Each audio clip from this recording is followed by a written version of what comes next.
Hello everyone, ನಮ್ಮ ಅಡುಗೆ ನಿಮ್ಮ ರುಚಿಗೆ ಸ್ವಾಗತ. ಎಷ್ಟೋ ಸರ್ತಿ ಗಡಿಬಿಡಿಯಲ್ಲಿದ್ದಾಗ ತುಂಬ ಬೇಗ ಆಗುವಂತಹ ಸಾರಿನ ರೆಸಿಪಿಗಳು ನಮಗೆ ಬೇಕಾಗುತ್ತೆ.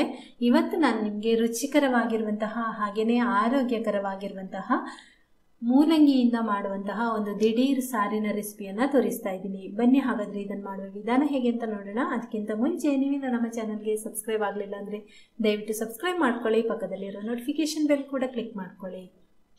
ಮೊದಲಿಗೆ ಒಲೆ ಮೇಲೆ ಒಂದು ಬಾಣಲೆ ಇಟ್ಟು ಅದರಲ್ಲಿ ಒಂದು 2 ಟೀ ಚಮಚದಷ್ಟು ಎಣ್ಣೆ ಹಾಕ್ತಾ ಇದ್ದೀನಿ. ಎಣ್ಣೆ ಸ್ವಲ್ಪ ಬಿಸಿ ಆದಮೇಲೆ ಇದಕ್ಕೆ 1 ಟೀ ಚಮಚದಷ್ಟು ಕಡಲೆಬೇಳೆ, 1 ಟೀ ಚಮಚದಷ್ಟು ಉದ್ದಿನ ಬೇಳೆಯನ್ನು ಹಾಕ್ತಾ ಇದ್ದೀನಿ. ಇವೆರಡನ್ನು ಕೂಡ ಒಂದು ಅರ್ಧ ಭಾಗದಷ್ಟು ಹುರಿಬೇಕು. ಈಗ ಒಂದು ಅರ್ಧದಷ್ಟು ಹುರಿದಾದ್ಮೇಲೆ ಅರ್ಧ ಟೀ ಚಮಚದಷ್ಟು ಜೀರಿಗೆ ಹಾಕ್ತಾ ಇದ್ದೀನಿ. ಸ್ವಲ್ಪ ಕರಿಬೇವು ಹಾಕ್ತಾ ಇದ್ದೀನಿ. ಒಂದು 3 ಒಣಮೆಣಸಿನಕಾಯಿ ಹಾಕ್ತಾ ಇದ್ದೀನಿ. ಈ ಮಸಾಲೆ ಎಲ್ಲ ಚೆನ್ನಾಗಿ ಹಸಿ ಸ್ಮೆಲ್ ಎಲ್ಲ ಹೋಗಿ ರೋಸ್ಟ್ ಆಗಿ ಬರುವಂತೆ ಮಾಡಿಕೊಂಡು ನಂತರ ಇದಕ್ಕೆ 2 ಮೂಲಂಗಿ ತುಂಡುಗಳನ್ನು ಹಾಕ್ತಾ ಇದ್ದೀನಿ. ಅಂದರೆ ಮೂಲಂಗಿಯನ್ನು ಸಿಪ್ಪೆ ಎಲ್ಲ ತೆಗೆದು ಅದನ್ನು ಚೆನ್ನಾಗಿ ತೊಳೆದು ಸಣ್ಣದಾಗಿ ಹೆಚ್ಚಿ ಹಾಕಿಬಿಟ್ಟು ಇದನ್ನು ಒಂದು ಸ್ವಲ್ಪ ಬಾಡಿಸ್ಕೊಳ್ಬೇಕು. ಸುಮಾರು ಒಂದು 2 ರಿಂದ 3 ನಿಮಿಷ ಬಾಡಿಸ್ಕೊಳ್ಳಿ. ಇದರ ಜೊತೆಗೆ ಒಂದು ಚಿಟಿಕೆಯಷ್ಟು ಅರಿಶಿನ ಪುಡಿಯನ್ನು ಕೂಡ ಹಾಕೊಳ್ತಾ ಇದ್ದೀನಿ. ಚೆನ್ನಾಗಿ ಆ ಮೂಲಂಗಿಯ ಹಸಿ ಸ್ಮೆಲ್ ಎಲ್ಲ ಹೋಗುವವರೆಗೆ ಬಾಡಿಸ್ಕೊಳ್ಳಿ. ಕೆಲವರಿಗೆ ಇಷ್ಟ ಆಗುವವರಿಗೆ ಹಸಿ ಮೂಲಂಗಿಯನ್ನು ಕೂಡ ಹಾಕ್ಬೋದು, ಹಾಗೇನಿಲ್ಲ. ಇನ್ನು ಯಾರಿಗೆ ಮೂಲಂಗಿಯ ಒಂದು ಹಸಿ ಸ್ಮೆಲ್ ಇಷ್ಟ ಆಗೋದಿಲ್ಲ ಅಂಥವ್ರು ಈ ರೀತಿ ಬಾಡಿಸ್ಕೊಂಡು ಹಾಕೋಬಹುದು. ನೋಡಿ, ಈ ರೀತಿ ಬಾಡಿಸ್ಕೊಂಡಾದ್ಮೇಲೆ ಇದನ್ನ ಸ್ವಲ್ಪ ಹೊತ್ತು ತಣ್ಣಗಾಗಲಿಕ್ಕೆ ಬಿಡಬೇಕು.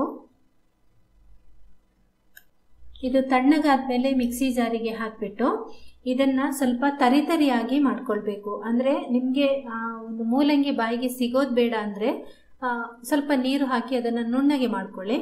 ಇಲ್ದಿದ್ರೆ ಸ್ವಲ್ಪ ತರಿತರಿಯಾಗಿ ಪುಡಿ ಮಾಡೋ ತರ ಮಾಡ್ಕೊಳ್ಳಿ.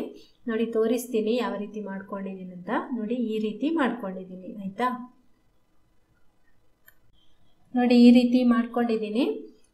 ನಿಮಗೆ ಮೂಲಂಗಿ ಹಸಿ ಇಷ್ಟ ಆಗೋದಾದ್ರೆ ಹಸಿಯಾಗಿನೇ ಹಾಕಿ ಈ ರೀತಿ ನೀವು ರುಬ್ಕೋಬಹುದು. ಇದರ ಜೊತೆಗೆ ಒಂದು 3/4 ಕಪ್ನಷ್ಟು ಮೊಸರು ಹಾಕ್ತಾ ಇದ್ದೀನಿ. ಆನಂತರ ಅದರಲ್ಲೇ ಒಂದು 3/4 ಕಪ್ನಷ್ಟು ನೀರು ಕೂಡ ಸೇರಿಸ್ಬಿಟ್ಟು ರುಚಿಗೆ ತಕ್ಕಷ್ಟು ಉಪ್ಪು ಸೇರಿಸಿ ಇದನ್ನ ಗ್ರೈಂಡ್ ಮಾಡ್ಕೊಳ್ಬೇಕು. ತುಂಬ ಜಾಸ್ತಿ ನುಣ್ಣಗಾಗೋದೇನು ಬೇಡ, ಸ್ವಲ್ಪ ನಾವು ಮಜ್ಜಿಗೆಗೆ ಯಾವ ರೀತಿ ರುಬ್ಕೊಳ್ತೀವಿ ಆ ರೀತಿ ಮಾಡಿದ್ರೆ ಸಾಕು. ಇವಾಗ ನೋಡಿ, ಈ ರೀತಿ ಸ್ವಲ್ಪ ತರಿತರಿಯಾಗಿ ಮಾಡ್ಕೊಂಡಿದ್ದೀನಿ ನಾನು. ಮೂಲಂಗಿ ತುಂಡುಗಳು ತರಿತರಿಯಾಗಿ ನಮಗೆ ಬಾಯಿಗೆ ಸಿಗುತ್ತೆ, ತುಂಬಾನೇ ರುಚಿಯಾಗಿರುತ್ತೆ. ಈಗ ಇದಕ್ಕೆ ನಾನು ಒಂದು ಒಗ್ಗರಣೆ ಕೊಡ್ತಾ ಇದ್ದೀನಿ. ಇದನ್ನೊಂದು ಪಾತ್ರೆಗೆ ಹಾಕಿಬಿಟ್ಟು ನಂತರ ಅದಕ್ಕೆ ಇನ್ನೂ ಕೂಡ ಒಂದು ಸ್ವಲ್ಪ ನೀರು ಹಾಕಿ ತೆಳ್ಳಗೆ ಮಾಡ್ಕೋಬೇಕು. ತೆಳ್ಳಗೆ ಮಾಡ್ಕೊಂಡಾದ್ಮೇಲೆ ಒಗ್ಗರಣೆಗೆ ಈಗ ಒಗ್ಗರಣೆ ಪಾತ್ರೆನ ಒಲೆ ಮೇಲಿಟ್ಟು ಅದಕ್ಕೆ ಒಂದು ಸ್ವಲ್ಪ ತುಪ್ಪ ಹಾಕೊಳ್ತಾ ಇದ್ದೀನಿ. ತುಪ್ಪದಲ್ಲಿ ಮಾಡಿರುವಂತಹ ಒಗ್ಗರಣೆ ಇದಕ್ಕೆ ತುಂಬಾನೇ ರುಚಿ ಕೊಡುತ್ತೆ.